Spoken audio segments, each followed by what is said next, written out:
Stories की है। तो एयर होस्टेस के लिए, लेकिन एक कंपनी आई जिसमें मैंने यहाँ एडमिशन लिया, वो कंपनी फ्रॉड निकली, जिस वजह से मेरा सारा पैसा बेकार चला गया। उसमें इतना ज़्यादा कर्जा मीडिया में है, तो पत्रकारों में कौन सा ऐसा पत्रकार हो है जो जो आप कुछ कुछ उसके जैसा बनना चाहती हैं या कुछ कुछ उससे प्रभावित हैं? या आज संयोग ऐसा है कि हम उनसे बातचीत करने की कोशिश करेंगे जो कि लोगों का इंटरव्यू लेती रहती है और लोगों के बारे में बताती रहती हैं। रागिनी टाइम्स की रागिनी जी शाहजहांपुर की एकमात्र रजिस्टर्ड महिला पत्रकार हैं और आजकल वो यूट्यूब के माध्यम से शाहजहांपुर के बारे में, शाहजहांपुर के लोगों के बारे में और शाहजहांपुर की जो आम समस्याएं हैं उनके बारे में लोगों को परिचित कराती रहती हैं।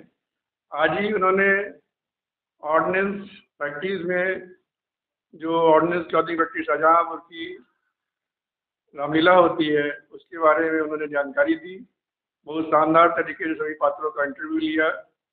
संयोग से उनसे मेरी मुलाकात हुई आज, तो मेरा मन किया कि शाहजहांपुर जैसे शहर में, जो कि बलिदानी शहर कहा जाता है, जहाँ पर शहीद राम प्रसाद बिस्मिल, अशफाक उल्लाह, रोशन सिंह का शहर है, वहाँ पर अकेली महिला पत्रकार हैं, तमाम सारी समस्याएं होंगी उनकी।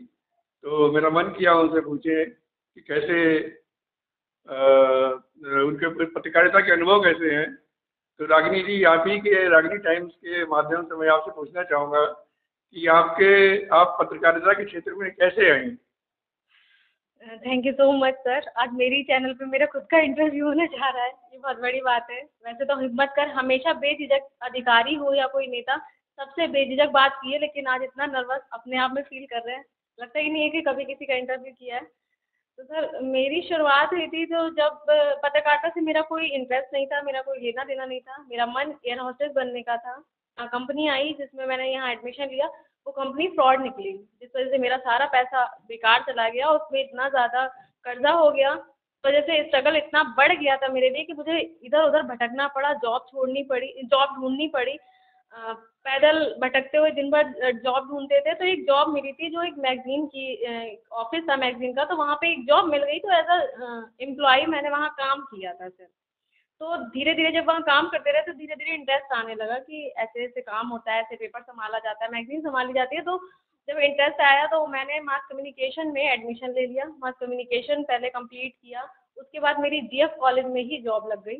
मास कम्युनिकेशन डिपार्टमेंट में ही मैंने 5 साल जॉब की एज अ असिस्टेंट प्रोफेसर। वहाँ और लोगों को पत्रकारिता के बारे में सिखाने लगी, उनको ट्रेनिंग कराई। उसके बाद से मेरा मेरा इंटरेस्ट और बढ़ता चला गया। मैंने विधान केसरी डेली न्यूज़पेपर में ज्वाइन किया एज अ ब्यूरो।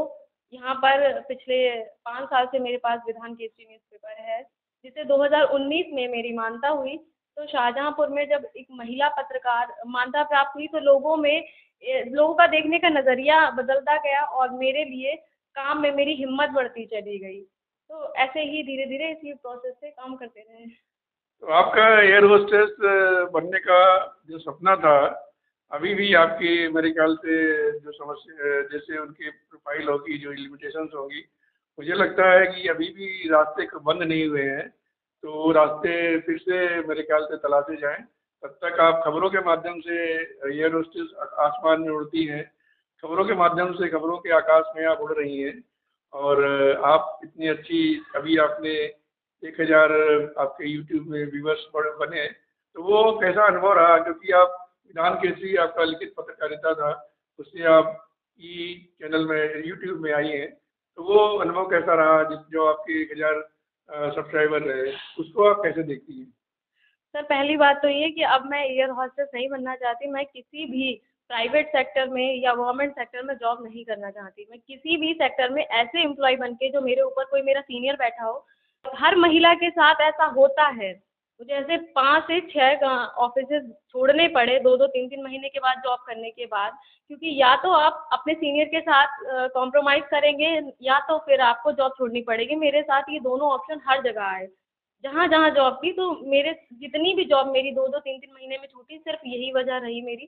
तो मुझे लगता है मैंने अपने मन में ठान लिया कि मैं अब कहीं जॉब नहीं करूँगी, मुझे काम मिले या ना मिले। जितना होगा खुद से अपना काम करूँगी और जितना हो सकेगा इस लाइन में इसलिए जुड़ी क्योंकि जो महिलाएँ काम कर रही हैं उनके आगे ऐसी समस्याएँ आ रही हैं और वो मेरे साथ शेयर कर रही हैं। उनको भी 6 महीने जॉब करते होता है, 7 महीने जॉब करते होता है, सेम प्रॉब्लम उनके साथ शुरू होती है। कुछ महिलाएँ जिनके आगे इतनी प्रॉब्लम्स है वो जॉब नहीं छोड़ वहाँ काम कर रही हैं। तो मेरा एक ही इंटेंशन है कि ऐसी महिलाओं उनको सामने लाना, उनकी सारी दिक्कतें दूर करना क्योंकि जब एक महिला काम करती है, एक तो शौक के लिए करती है, दूसरा वो परेशानियों में करती है। तो मेरा दूसरा ऑप्शन था, मैंने बहुत परेशानियों में जॉब की, तो मैं सारी महिलाओं को समझ रही थी। इसीलिए मैं अब कहीं जॉब नहीं करना चाहती, जितना भी करना है खुद की मतलब नौकर नहीं बनना है, मालिक बन के ही काम करना है और अपने नीचे भी ऐसा स्टाफ लगाना जो बेफ़िक्र होके काम कर सके, उसको फ़ील हो कि मैं स्वतंत्र हूँ, मेरे साथ किसी भी तरीके का हैरेसमेंट नहीं होगा। ये तो संयोग ऐसा रहा कि आपको शुरू में नकारात्मक मिले, लेकिन आपको निश्चित तौर पे समाज से समर्थन भी ऐसा मिला होगा, तभी आप इस फील्ड में लगी हुई हैं और आगे बढ़ रही हैं। तो निश्चित तौर पे आपकी मंशाएँ पूरी हों। तो आप अपना जो रोज़मर्रा की बातचीत के विषय हैं, आप विषय कैसे चुनती हैं?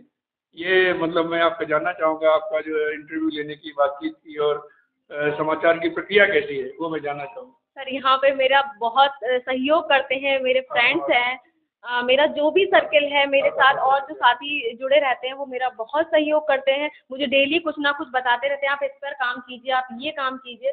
लेकिन हाँ, लेग पुलिंग तो हर सेक्टर में है, मेरे साथ भी होती है। इतनी हिम्मत आ गई है, इतना ज़्यादा स्ट्रगल कर लिया इतनी सी उम्र में कि अब कोई फ़र्क नहीं पड़ता, जो होगा वो होगा। लेकिन दिखाएँगे वही जो दिख रहा होगा, कुछ उसमें मिलावटी नहीं करना है, कुछ एडिट नहीं करना है, एज़ इट इज़ दिखाना है। ऐसा भी होता है कभी-कभी मेरे साथ कि मैंने कुछ सच दिखाया, तो मेरे कि हटाने की पोस्ट या फिर डिलीट करने के लिए भी कॉल्स आते हैं। लेकिन मेरा एक रहा है कि मैंने कभी किसी पोस्ट को डिलीट नहीं किया है, जो है एज़ इट इज़ ही दिखाना है, किसी तरीके का कोई कॉम्प्रोमाइज़ नहीं करना है। ये तो बहुत अच्छी बात है कि आप एक संघर्षों से जूझते हुए फिर आप दृढ़ निश्चय के साथ तय कर लिया है कि आपने ऐसा इस रास्ते पर आगे बढ़ेंगी और मेरी तमाम शुभकामनाएं आपके साथ हैं। और आगे आपका क्या क्या मतलब इस फील्ड में क्या योजनाएं हैं, क्या करना चाहती हैं? क्योंकि यूट्यूब वगैरह जो है, जब तक आपके सब्सक्राइबर नहीं बढ़ेंगे, व्यूअर नहीं बढ़ेंगे, तो उसको आर्थिक रूप से शायद सक्षम ना हो पाए। तो आगे किस तरह से इस चैनल को आप अपना आगे ले जाना चाहेंगी? हाँ सर, ये तो है कि अगर इस फील्ड में ही रहना है तो आर्थिक सहयोग की तो ज़रूरत है, जिसके लिए मैं काम करती रहती हूँ और इस पर भी मन से काम कर रही हूँ, दिल लगा के पूरा दिल दिमाग मतलब ऐसा है कि कहते हैं ना कि सपने वो देखो जो आपको सोने ही ना दे। तो मेरे साथ ऐसा हो रहा है कि जो हम सपने देख रहे हैं मुझे नींद ही नहीं आती। रात दिन आँखों में यूट्यूब यूट्यूब घूमता रहता है, किस टॉपिक पे काम करना है, क्या करना है, नेक्स्ट स्टेज क्या होगा, बस दिमाग में यही चलता रहता है। आपका जो अभी तक के दौरान जो आपने जो जितनी स्टोरीज की है, तो कोई यादगार घटना रही हो आपका जो है जिसमें जो जिसको आप हम लोगों से शेयर करना चाहेंगी? हाँ, स्टोरी ऐसे इंसिडेंट तो होते रहते हैं लेकिन तब बुरा लगता है कि जब पहले ये लगता था जैसे जब कवरेज पे जाते थे तो सामने वाला रिस्पॉन्स नहीं देता था। वो हिम्मत वहाँ पे टूटने लगी कि सामने से लग ही नहीं रहा है कि यार आप जर्नलिस्ट हो। जब प्रेस कॉन्फ्रेंस हो रही है तो आपको इज्जत मिल रही है, आपको चाय मिल रही है, पानी मिल रहा है, आपके लिए चेयर मिल रही है। लेकिन वही जब आप एज एन रिपोर्टर आप किसी कहीं रिपोर्टिंग करने जा रहे हो तो आपको वो रिस्पॉन्स ही नहीं मिल रहा। सामने वाले से ऐसा लग रहा है कि आप बस नेगेटिव छापोगे और आपको सामने वाला नहीं पूछ रहा है। तो वो चीज़ दिमाग में बैठ गई। तो अब तब से ये चीज़ लगी कि जब इज्जत वही है जो आप बिना बताए जा रहे हो, आपको तब भी वैसी इज्जत मिले, वो इज्जत मैंने कमाई है सर और वो इज्जत मुझे आप मिल रही है। अभी आपके जो गांव में आपने रिपोर्टिंग की थी, जो महिलाओं से बातचीत की थी, तो बहुत अच्छी तरह से महिलाओं ने आपसे बातचीत किया और जवाब भी दिए महिलाओं ने। तो महिलाएं, एक महिला पत्रकार को देखकर महिलाओं के रिएक्शंस कैसे थे आपके प्रति है? सर गाँव में अभी भी महिलाएं ऐसी हैं जो बात नहीं करना चाहती, वो इतना हेजिटेट होती हैं। तो मेरा पहले काम रहता है ऑफ कैमरा मैं उनको इतना ज़्यादा मोटिवेट कर देती हूँ हर महिला को। पहले बहुत ज़्यादा समझाती हूँ कि ज़रूरी नहीं है आप मेरे कैमरे में बोलो, मत बोलो, लेकिन आप इतना तो समझो कि आपको अपनी बात कहनी है। आप इतनी तकलीफ़ में हो, ऐसे गाँव में रह रही हो जहाँ पानी नहीं है, लाइट नहीं है, लेकिन आप अपनी बात ही नहीं बोल पा रही। तो वो कहती हम क्या करें, यही नहीं चाहते हैं, मतलब उनके अपने हस्बैंड के लिए बोलती हैं कि यही नहीं आगे बढ़ रहे हैं, हम क्या करें। तो पहले तो उनको खूब ब्रीफ कर लेते हैं अच्छे से, उसके बाद ऑन कैमरा हम पूरी बात रखते हैं और उनको फिर जो उनके अंदर जो हिम्मत डेवलप होती है वो देखने वाली होती है और वही मेरी अर्निंग है और इस टाइम पे मैं वही कमा रही हूँ।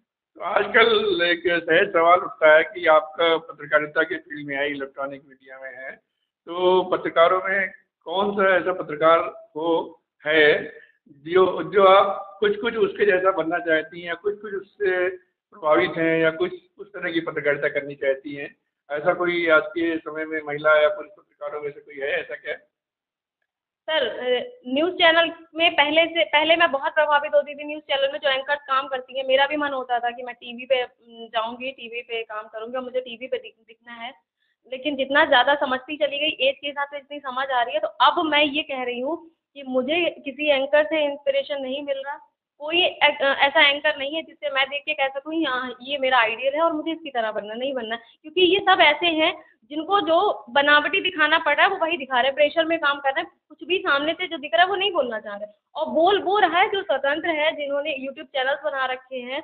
एक दो नाम ऐसे हैं जिनसे मुझे हिम्मत मिल रही है, प्रज्ञा मिश्रा हैं, एक और है भारत एक नई सोच जो बिहार की पत्रकार हैं। बहुत अच्छा बेबाकी से अपनी बात कहती हैं, हर जगह जाती हैं, जो सच होता है वो दिखाने की दम रखती हैं, उनको 50 धमकियाँ मिलती हैं, उनको फ़र्क नहीं पड़ता। तो उनसे बहुत ज़्यादा इंस्पायर हो, लेकिन किसी भी टीवी चैनल चाहे वो फीमेल हो या मेल हो, अब किसी से इंस्पायर नहीं हो रही। वो हर दबाव में, वो चैनल्स दबाव में ही काम कर रहे हैं। ये बहुत अच्छी बात है कि आप किसी और की जैसा नहीं बनना चाहती हैं, आप रागिनी जैसा ही बनना चाहेंगी। मतलब हो सकता है कि कल को लोग कहें कि वे रागिनी टाइम्स की रागिनी की तरह बनना चाहेंगे। तो आपकी और कोई हॉबी है इसके अलावा भी कोई इसमें आपको काम करने मन लगता हो? हाँ सर, मॉडलिंग का मन था, मॉडलिंग किया भी 2019 में। उसके बाद मिसेस सेंट्रल यूपी रही 2019 में, लेकिन उसके बाद स्कोप नहीं मिला, फिर पैसे नहीं थे तो सब बंद कर दिया वहीं से। हॉबी अब कुछ नहीं रह गया। अब तो बस यही है कि जो भी करना है यूट्यूब के माध्यम से बस सब लोगों के दिलों पे राज करना है। और एक चीज़ है मन में लेके बैठी हूँ कि हाँ अगर मरूंगी तो लोगों के दिलों पे मतलब एक ऐसी चीज़ छोड़ूंगी ना कि हाँ वो थी तो कुछ बात थी उसमें। क्योंकि ये मुझे पता है, मैंने झेला है आज 29-30 साल की एज में एक एक स्टेप पे सर इतना स्ट्रगल किया है कि मैं बता नहीं सकती कि लोगों के साथ कितनी तकलीफ है। हाँ, जो मुझे बातचीत करके मुझे बहुत अच्छा लगा और हालांकि मेरा मेडन इंटरव्यू था, मुझे इंटरव्यू की समझ नहीं है, लेकिन आप सबसे बातचीत करती रहती हैं तो मुझे लगा आपसे बातचीत करें। आपके इरादे, आपके हौसले देखकर मुझे बहुत अच्छा लगा और हमारी तमाम शुभकामनाएं हैं कि जैसा आप जो चाहती है वो मन कर सकें, लेकिन आप दिलों पर राज करते हुए जिंदा रहें, मरने की बात मत करें। अभी आपकी उम्र शुरू हुई है, अभी काम शुरू हुआ है और मेरी खूब सारी शुभकामनाएं हैं। पूरा शाहजहाँपुर शहर, पूरा देश आपके साथ रहेगा। शाहजहाँपुर में लोग बहुत सपोर्ट करेंगे, शुरुआती संघर्ष रहते हैं।